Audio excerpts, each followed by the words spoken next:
um, and would let our panelists say hello to our attendees. Hugh and Mai, would you like to start? Thank you, Alma. Lovely to be here with all of you again today and just drive home the vital need for privacy to be embedded into the design of our operations, baked into the code seamlessly so you can't forget about it. It's always there. I'm happy to be here. I'm excited to be here with Anne, who is our Chief Privacy Officer, and Mai from Sightline. Sightlines is building our data trust at Innovate Cities. And I think her presence and Anne's presence indicates our commitment to privacy and respecting the rights of people, the privacy rights of people who live and work in the urban environment. And I'm excited that people are so interested in privacy as a topic and looking forward to the Q&A. Hi, everyone. This is Mai Mavinkurve, CEO of Sightline Innovation. As has already been mentioned, we're going to be building the Innovate Cities Data Trust. And I know there's probably lots of questions around data trust and data governance, and it's just a pleasure to be here and answer any of those questions. Such an important topic, and as Hugh said, even for something as critical as national security. So I'm interested in hearing everyone's questions about how Innovate Cities is really changing the game on data trusts here. So I think we can start with one of the questions that were just put up, and I will also go to the questions that were put forward at the end of the previous session. But the first question is for you, Anne, and it relates to basically your work and vision for privacy. So this is a question from Michael, and it says the following. Dr. Cavoukian, really appreciate your effort and work. On the last Innovate Cities call, you seem to describe a vision of privacy that is tied to anonymity, which is one way of operationalizing privacy. That way, however, retains a chain of intermediation between individuals and their data footprints. What about instead operationalizing privacy through better properties rights and ownership of individual data? Oh, I love that. I mean, I believe in property rights very strongly and applying that to personal information so you own the information. And that way it is under your personal control. Privacy is all about control over the use and disclosure of your information. So owning the information by all means. You know, I always say to both companies and governments that I talk to, you may have custody and control over people's personal information, but it doesn't belong to you. It belongs to the individual, the data subject. So give them the control they deserve relating to that information. So I don't disagree with you at all. The reason we go with de-identification, anonymization, those models, is because in most cases, especially in a smart city, you're not going to have any awareness as an individual of the personal information that's being collected about you. There will be technology on 24/7, sensors, et cetera, cameras. And so the problem that arises is you can't even claim ownership because you don't know what's being collected about you, when, whatever. So the reason I always say de-identify data at source is in cases where there's no notice or opportunity for consent on the part of individuals, data subjects, then the best means of protecting their data is through de-identification of the data right at the time that it's collected. That way, the data can still serve a useful function, but without any privacy risk associated with it. But I don't disagree with you at all. In terms of ownership, individuals should definitely own their own data and make their own choices relating to it. Thank you, Anne. And I think it's actually a beautiful segue to a question that Lisa asked in the chat, but also raised in the previous session. And I believe this is one that Mai perhaps can dig into, given some of the technical, and of course, Anne as well, some of the technical aspects of this. So Lisa asked about the differences and nuances around de-identification as well as anonymization, especially in the context of C11. Mai, would you like to? I can take it. I'd love Anne to comment. I think she's a lot more skilled in this arena, but you know, just from a technical perspective, I think there's just a lot of people confuse the two things quite a lot. I think de-identification is seen as sort of the umbrella term for anything that you do to the data to kind of reduce the ability to re-identify. Pseudonymization, which I can't pronounce, is sort of that in between in between mechanism that's used to, okay, let's mask some of the data. So really the way that I look at it, and you can correct me if I'm wrong, but de-identification is sort of the lesser of the two, right? DID is, okay, well, I'll strip a name, I'll mask something, I'll hash a couple of fields, etc., in the hopes that I'm going to reduce the ability to identify that, hey, this was Alma, even if I link it with other data. Anonymization is really kind of at the higher end, where it's like, okay, I really have no mechanism to be able to link it back to an individual. And there's a lot of tools out there, especially in the realm of machine learning, where you can do things like, okay, well, I want to create synthetic data now. So I know that there's absolutely no way that I can link this back to a natural individual. In terms of Bill C-11, I'd always say consult a lawyer, but I think they've made it too ambiguous. From what I can understand, they've used the term de-identification, but they've really not been stringent about where is that line between de-identification and anonymization, and that I think is going to cause a lot of challenges, as we can already see for implementations. But Anne, I'd love you to probably comment a little bit further on that. Happy to, and I agree with your comments. C11 makes me gag, so I'll get to C11 in a moment. But de-identification, so anonymization is the end goal. We want to anonymize the data, so all the data are stripped of personal identifiers. De-identification is the means, that's how I think of it, the means by which we reach the goal of anonymization. And it's not a slam dunk. That's why I always say in terms of de-identification, you have to use strong de-identification protocols combined with the risk of re-identification framework to minimize the likelihood of re-identification dramatically. And we can do this. We can minimize it to less than 0.05%, which is less than the odds of being hit by lightning if it's raining outside. So damn good odds. But that's why to say you've truly anonymized the data implies that it simply cannot be re-identified. And that would be wonderful, but it's usually a very difficult goal to attain. That's why I usually use the language of de-identification. But the reason I don't like the way C11 has done it is it says de-identify the data. It doesn't say the how. I mean, you can't just strip a personal identifier, for example, a name, and think, okay, the data is de-identified. Are you kidding me? There's so many ways to re-identify the data. So you have to make sure that, have you lost me here? I don't know if... We can hear you perfectly, but the video is not working for some reason. Okay, I haven't changed anything, so I don't know why. So I'll just keep talking as long as you can hear me. Oh, here, down here. Let me see if I can do this. Okay, there we are. I don't know what happened. The reason I don't like C11, well, there are like a dozen reasons I don't like C11. It is just hopefully going to be not see the light of day, but they don't give any guidance as to how strongly you need to de-identification data. People like Professor Khaled El-Imam has gone to great lengths to demonstrate how much you have to do to strongly de-identify the data so that it is resistant to re-identification. You can't just say, well, de-identify the data. That's nonsense. And it offers no guidance in C11 as to how you do that. Anonymization is always the goal, and that's what we always strive for. But Maya, as you mentioned, synthetic data is amazing because it really, literally synthesizes data. It's no longer the same, highly privacy protected, but it has enormous value. So that's a wonderful methodology that is beginning to grow dramatically now.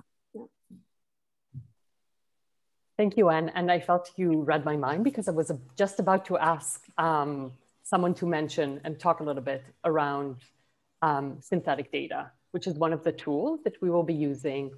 We lost your visual again, Anne. Yeah, I'm sorry. I keep trying, but something's happening. I'm not sure. No, it's, yeah, and here you go again. Yeah, it's one of the, so synthetic data is one of the tools that we intend to use in our upcoming data trust as a means to fully protect the privacy of individuals. Excellent. I have a question from the previous session that I think is really useful, which talks about concrete lessons of data trust. Are there international examples of data trust which can provide useful lessons and precedents of what has worked and what has not? Hugh and Mai, would you like to take that on? Would you know? Yeah, no, I mean, I can definitely take a shot at it. I mean, I've been in the field of data trust for many years now. And in terms of what I've seen as examples, a lot of people have spent a lot of time discussing the conceptual structures of data trusts, the legal structures of data trusts. And I really have to give credit actually to Innovate Cities for being one of the first ones to actually implement this using technology. Just to give you a couple of examples, you must have heard of the Open Data Institute out in the UK. A few years ago, they did some pilots that were more sort of conceptual around sort of what is the structure, organizational structure need to look like for a data trust, and sort of the legal mechanisms to govern the data. Here in Canada, I think the City of Toronto has been looking at exploring, obviously, data trust. We saw Sidewalk Labs. I'm sure Anne can speak a lot to the what not to do on that. But the other one I'd like to bring to people's attention, if you're curious around sort of the direction that countries are going in, there is an initiative out of the EU called IDSA, which is International Data Spaces as well. They don't call it data trust, they call it data space, but they talk a lot about the same types of concepts where we need data sovereignty, we need digital sovereignty, we need the citizens to have control over their data. And then there's another group called Data Trusts UK, very much research focused. So really kind of, I think what I'm trying to hit home here is that we're still in the early stages of really saying what a data trust is. From the perspective of Innovate Cities, we've got a very concrete established example, and we have an implementation of how we're going to do that. And the only thing I would say in terms of the what to do and what not to do, a data trust is going to have to be extremely flexible. So all the things that Anne is talking about, from de-identification to anonymization to informed consent, data being controlled appropriately, being audited appropriately, and the interoperability. All these things are going to have to be done in technology, from my perspective, at the end of the day. So it's not just about the conceptual and the nice ideas. And I know Anne loves this. It's how are you actually implementing it, right? And that's really where data trust technology can play a strong role. So we got to think about the technical aspects, not just the legal aspects. I couldn't agree more with I mean, you're right on. And if I can just touch on my experience with Sidewalk Labs that led me to actually resign, is because everyone uses the language of data trust, and it has to be strong and protected. I mean, all these things, but it's in the walking the talk that the problems always arise. So I remember the last board meeting that I had with Sidewalk Labs that led me to resign the next morning. They were saying, well, all these wonderful things associated with the data trust, but then they said, and of course, we have no control over the companies and the IT companies that form the data trust, and we will urge them to de-identify data at source in the smart city, but we can't make them do it. And I thought, are you kidding me? You can't make them do it? So they're going to do whatever they want? What's the point of the data trust? It has to reflect the perception and the beliefs of the organization creating the data trust and the intention as to what you're going to do with the data in terms of privacy and security, especially. So I always urge people to be very careful with the term data trust and how it is intended to roll out. EY, Ernst & Young, is doing some very interesting work with data trust, ensuring that control is retained by individuals to whom the data relate. So we're getting to some good examples, and of course, Innovate City and your work. So we have some positives, but I'm always very cautious, and skeptical is too strong a word, but I'm always very careful before I just embrace these terms and assume that we no longer have to have any concern. We always have to walk the talk and look under the hood. So if I might, Alma, I'd like to just make a couple points to build on the points that both Anne and Mai have made. I mean, first of all, I mean, the best examples of data trusts that I think probably we're all aware of would be Google and Facebook. Those are fundamentally data trusts, and those are fundamentally businesses that are intended to use the data for profit purposes and advertising and so on. Where a distinction in terms of what we're doing is our data trust will be a not-for-profit. It will operate like a public utility, and its purposes will be, the fundamental purpose is to, and I'll give an example or two on this, fundamental purpose is to make the urban setting better for people who work and live there, using data for those collective good purposes. And second, to give innovators access to data where we will democratize access. No one will monopolize it. Every innovator will be able to use the data. We'll have strict controls to protect privacy, but they'll be able to use the data to build products. And this kind of, viewed from that perspective, I view the data trust as an important element of innovation infrastructure, but it's also an important element of social infrastructure. And I'll give an example there. There's an ability for us to do things from a tech for good perspective and use a data trust to help overcome the digital divide, such that if a young student living in a low-income neighborhood logs in to our data trust, notwithstanding, it doesn't matter what device she's using, she'll be able to use the computing power of our cloud provider. And this has the potential to make a difference. We've been through the pandemic, remote learning, we've learned what the shortcomings are. Data trust can help with this. So I think we have to view the data trust as a public utility, a fundamental part of innovation infrastructure, but I also think social infrastructure. And we have to protect privacy, and we have strong governance standards to do that. If I could add, I totally agree with you, Hugh.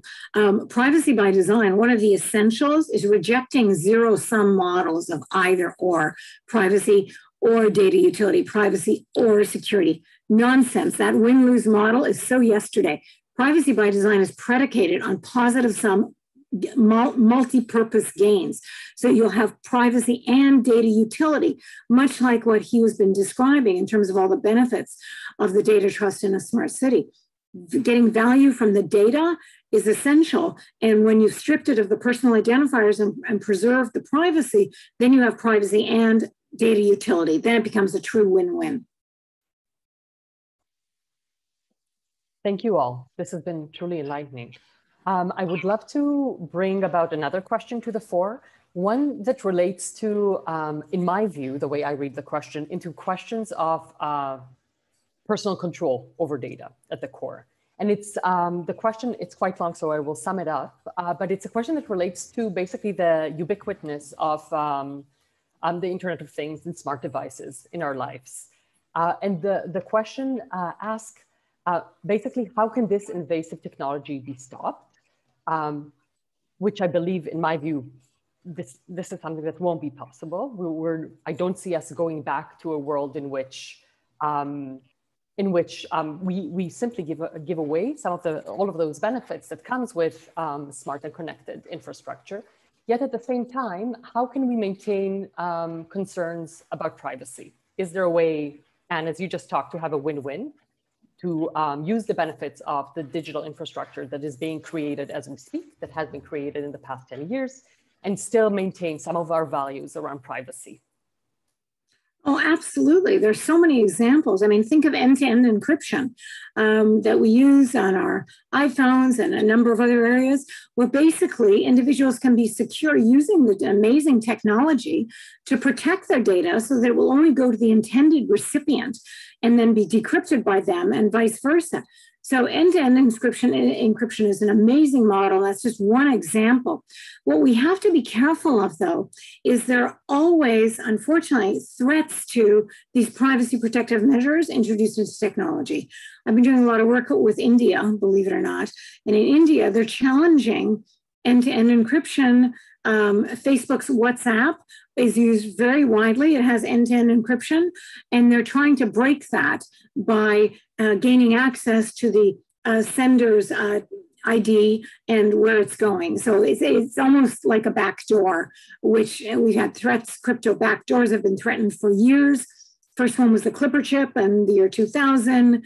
Fortunately, it died a fast death after a year, but then it keeps rearing its ugly head. Let me mention one thing. In 2015, when there was again talk of a crypto backdoor, 15 of the world's leading cryptographers got together and they wrote a paper for the public called Keys Under Doormats. And they used a title like that because they wanted to reach the layperson, just like you might leave a key under the doormat so your child can gain entry into your home. It will also enable the thieves and the bad guys to gain entry to your home. So that's what they were comparing a crypto backdoor to. Yes, law enforcement will be able to gain by breaking into your encryption, but so will all the bad guys. You will just be completely wiping out any security and privacy associated with online communications. So we always have to be a step ahead of this. Of course, we can do it. Technology is everywhere. It's not going to go away, but we have to ensure that privacy is respected through means like end-to-end encryption and others. Just one more thing, concern for privacy is at an all-time high. In the last 2 years, all of the public opinion polls have come in at the 90 percentile for concern for privacy. 90% very concerned about their privacy, 92% concerned about loss of control over their personal information. I've been in this business well over 20 years. I have never seen concern for privacy so high. So we have to always be mindful of this and all of the technology that's being created. So, if I might as well, Alma, one of the things, Innovate Cities has taken privacy seriously in the way that it does, because when we think of our values as Canadians and our how it is we interact with civil society, how we express our opinions, kind of even fundamental sort of freedoms, privacy relates directly to that. When we think about the world and how it's changing from a technological perspective, there's a lot of great things happening there, but there's also a lot of things happening. It's like anything, it can be used for any purpose, whether good or bad. And that's why having an approach to privacy that focuses on the European style, where we give people control over their data, where it's privacy by design, where you're not doing a blanket consent. You're specifically saying what it is you agree to and not agree to is, I think, really important. And I also think that when we think about what the world is going to look like 5 or 10 years from now, we won't have to remember our passwords 5 or 10 years from now. It's going to be facial recognition, but then that raises the ante, if you will, from a privacy point of view. And it also speaks to the issue, if I might, about the tech divide, because we could, with facial recognition and everything else, we could easily have a scenario where it's quite dystopian for people who don't have good devices, who aren't as in a good situation from a socioeconomic point of view. So I view privacy as animating all of this and underlying what we're doing. And I think if we can use this, the notion of a public utility data trust that's designed to build out social and innovation infrastructure, I think that makes a difference and a real contribution.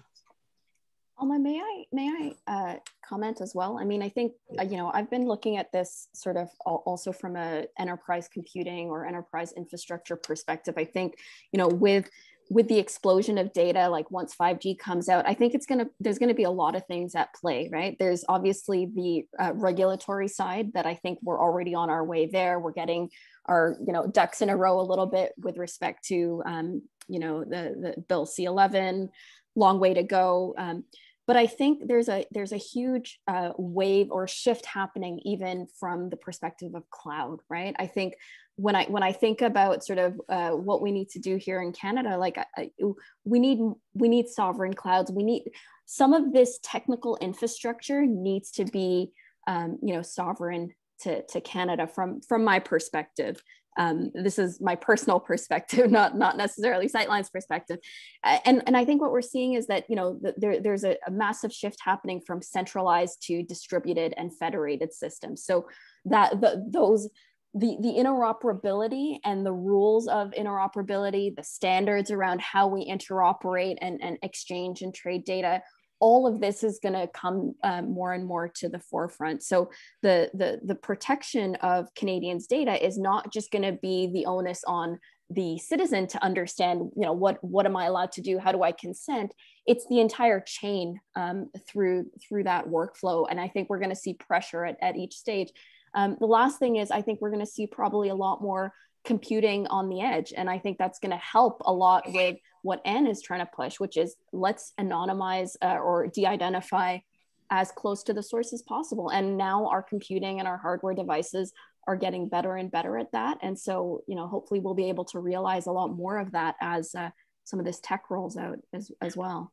Sorry, I have one last point, all my apologies, but one of the reasons why we've decided to retain Anne, have strong governance standards, and abide by GDPR is we don't want to ever be and have an advisory group that keeps us apprised of privacy developments. Is we don't want to wait to catch up. We always want to be ahead. We want to set an example, and we want to be best in class when it comes to privacy issues. And I think, you know, I've worked in government. Legislative processes are time consuming and appropriately so. But I think increasingly what has to happen is organizations that establish things like data trust and the rest of it shouldn't wait for legislation. They should abide by the standards. They're out there and continue to improve and have strong governance. In our case, that includes an independent privacy officer that complaints can be made to, an advisory group, and annual audits to demonstrate that we're complying with privacy standards. This has to happen, and organizations need to lead it, and we have to get away from copping out and saying the legislation doesn't require it. I couldn't agree more. I'll add one comment. Hugh earlier mentioned a reference to facial recognition. And I just want to alert people how unbelievably faulty facial recognition is.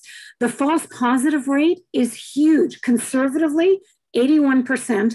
In the UK, for example, where they have cameras everywhere, they've done extensive studies. 81% of the time, the facial recognition, the matches are false positives, meaning they falsely identify someone as being the correct, you know, bad guy, person of interest, when they're not. When I was privacy commissioner here years ago, people would come to me, victims of identity theft, and say, you know, they keep saying, I racked up all these charges, a credit card company or whatever, and it wasn't me. And try clearing your name if you've been a victim of identity theft. The first thing I used to tell them to do is go to the police and file an occurrence report. That way, it's something that substantiates your claim that your identity has been stolen. And then I would work with them to try to retrieve their identity, which could take years. In Detroit last year, they did a study on this, facial recognition. 96% of the time, their matches were false positives. It's ridiculous. So many states in the US have already initiated an outright ban of facial recognition, and they're hoping this will take place nationally. So I just want to issue that alert that facial recognition is fraught with so many problems.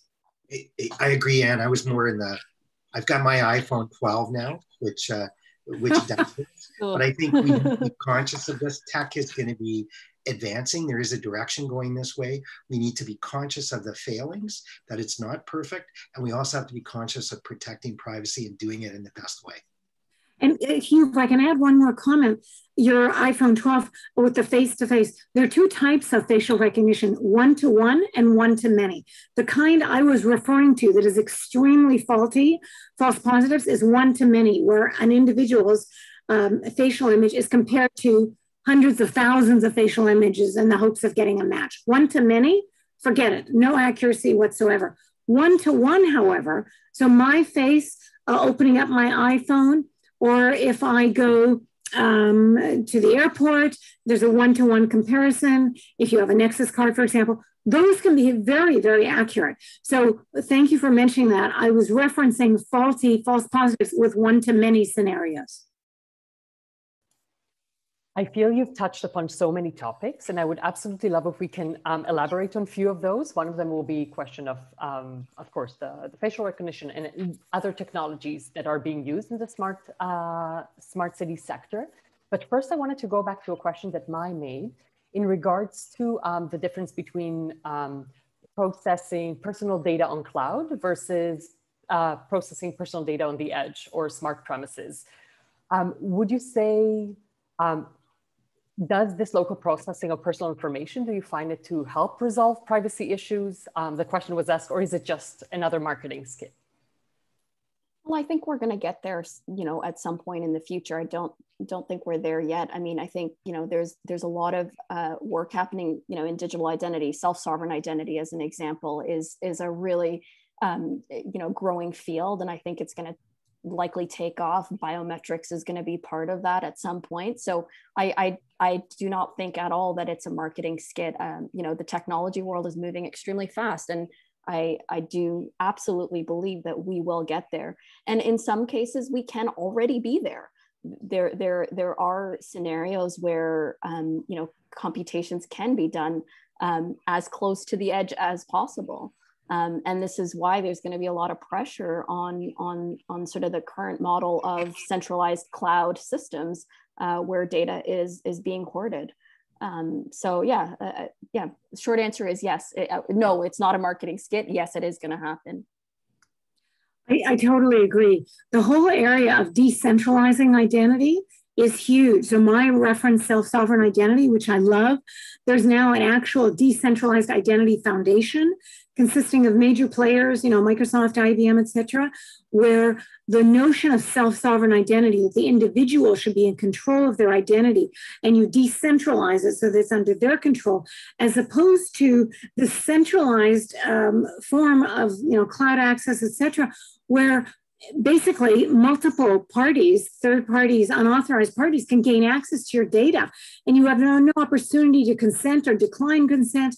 It's a nightmare. Privacy is all about identity, personal identifiers being linked to the data. So if you can have the notion of self-sovereignty, that the individual is in control of their data and their identifiable data, which, as I mentioned, the Decentralized Identity Foundation is growing in a big way. This is a wonderful way to move into the future, because control will be then retained by individuals over their own personal information. Thank you. One more question that was asked is around concrete applications, specifically around to cities in Canada or abroad. So the responses to data trust, as well as privacy by design initiatives. We had so much luck with privacy by design, and I'll refer to this globally. As I think I've mentioned earlier, it's been translated into 40 languages. It's followed all around the world.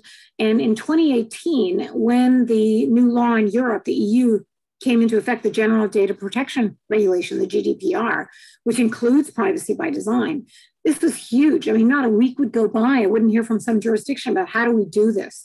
How do we follow privacy by design and embed it? So I think we've had great success, and this is just growing. I mean, there's a new law in Brazil.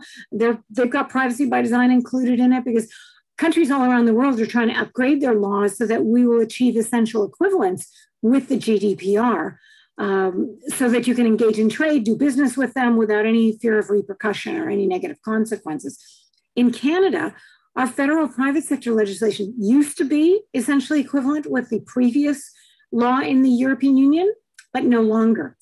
We have failed miserably, and C11, unfortunately, is not even coming close to meeting the requirements of the GDPR. So I think that's just a huge failure, and we'll have to take another kick at the can next year, later this year. But we just have to keep moving forward in this area and focus on the privacy protective measures and embedding them into the design of your operations. Yeah, maybe. Yeah, sure. Maybe I can comment sort of on the data trust side, and I'll speak sort of in generals, because I think people are still learning about, what a data trust is and what it can do. But I think across the board in all cities, economic prosperity is a really important topic, especially now. And I think people have recognized that, data is really a major part of unlocking economic prosperity for the future.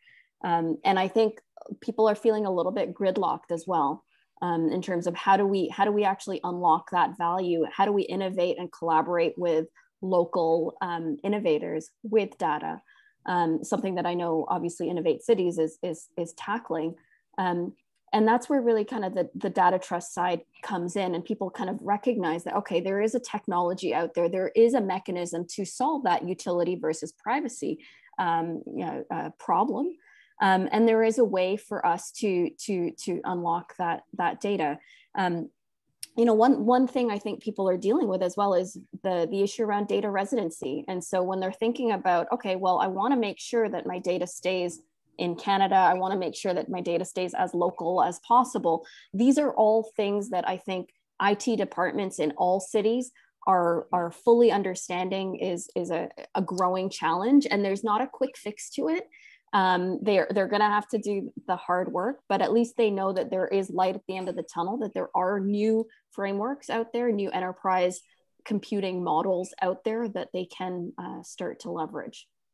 So, Alma, if I might, just to build on Mai's point, one of the reasons why we made the strategic decision to go ahead and to work with a world-leading technology provider, which Sightlines is, when it comes to data trust. One of the reasons we decided to go ahead and build is we want to be able to be there as a solution and create an opportunity for municipalities or other entities that want to get involved in this, that they'll be able to use our existing, what will be our existing structure. We have to bear in mind that municipalities have been overwhelmed by the pandemic, and they have everything from public health to how their own employees return to work, to recreational centers, and fiscal issues.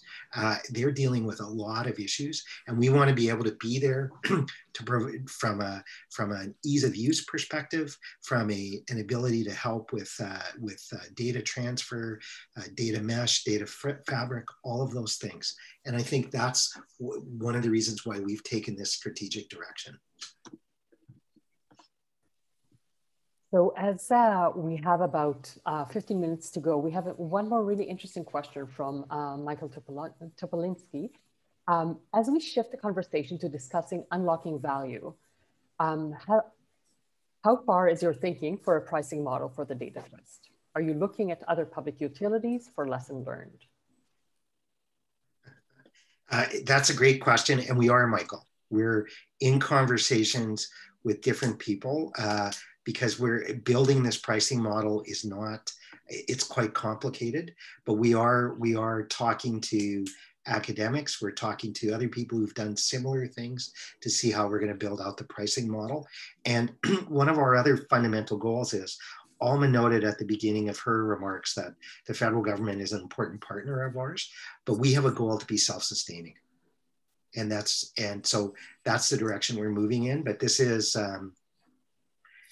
it's funny, I think I understand how markets work and these sorts of things, but as we dig deeper into this, we have a lot to learn. And if there's people out there with ideas, we're open to them, but we're building the model from an economics point of view as we speak.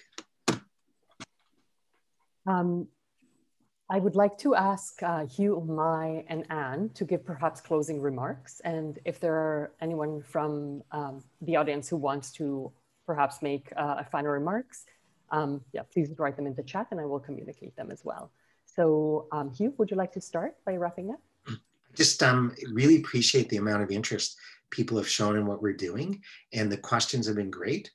Innovate Cities is, we like to think we're inclusive, and we're engaging various people across, whether it's innovators or data providers or others, and we're excited about the mission we're on. And look, we will continue to have events, and we're hopeful that people in the audience will continue to attend them. And this will not be the last thing we're doing on privacy. That I can assure you. Maybe I'll go next, Dan, and you do the closing. I just want to say thanks everyone for participating. It's been a pleasure to talk to all of you. You know, data trust, as I said, it's an increasingly rapidly moving field. And I'd love to just, connect with everyone that's here. If you're interested in learning more, we at Innovate Cities and at Sightline would love to get your ideas, get your feedback on really on the implementation side, so that you can learn more about how we're building out probably the first data trust for North America, right, Hugh? Yeah, so it's a pretty exciting project. And if you want to get into the weeds of the technical stuff, feel free to reach out. I'm very optimistic about the future of the work that we're doing with the data trust and the smart cities model that Innovate Cities is looking to develop. And I hate always being the voice of caution, but I have to introduce this. I'm on the International Council of Smart Cities, and all of the smart cities coming out of the Far East, Shanghai, Dubai, etc. They're all smart cities of surveillance. They're tracking everything. It is just unbelievably to me that there's no semblance of freedom whatsoever. That is the exact opposite of what we want to do here. And so my goal in always advancing privacy is to remind people that privacy forms the foundation of our freedom. If you value free and open societies, you value privacy. And this is something we have to go to great lengths to protect, especially going into the future when technology will invariably erode privacy if we're not very careful to keep it in check. I always think of it as a chess game, point, counterpoint. We always have to be on top of this. And we can be. Privacy by design is all about positive sum, not zero sum privacy and data utility. We can do this with smart cities, with innovation. All of this I look forward to creating and developing. But I just, at every step, have to caution that we can't allow surveillance to mount and grow and enter into these areas where it may reach a stage where we won't be able to take it back. So that's always my caution. I always want to look under the hood and ensure that the freedoms that we take largely for granted, which is so wonderful, are well preserved.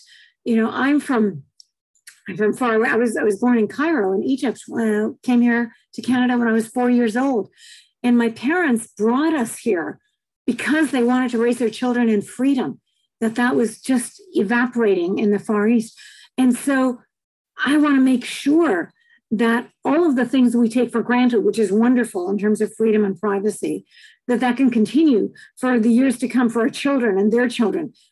This is an essential goal that we must preserve. Thank you, Anne, Mai, and Hugh. There has been one last question that came at the very end, but because we're running out of time, I will answer it via email. And I am also thanking everyone for attending. I am also adding a link to the recording of the previous session with Anne and Hugh, which was as lively and interesting as this one was. And we'll also add a recording of this session on our website of Innovate Cities. Thank you everyone for attending, and thank you to our three panelists for truly being thought leaders as well as visionary when it comes to championing issues of privacy and the importance of these values to our society, for us as a community. So thank you very much and have a beautiful rest of the day. Wonderful, thank you. Thank you. Bye-bye.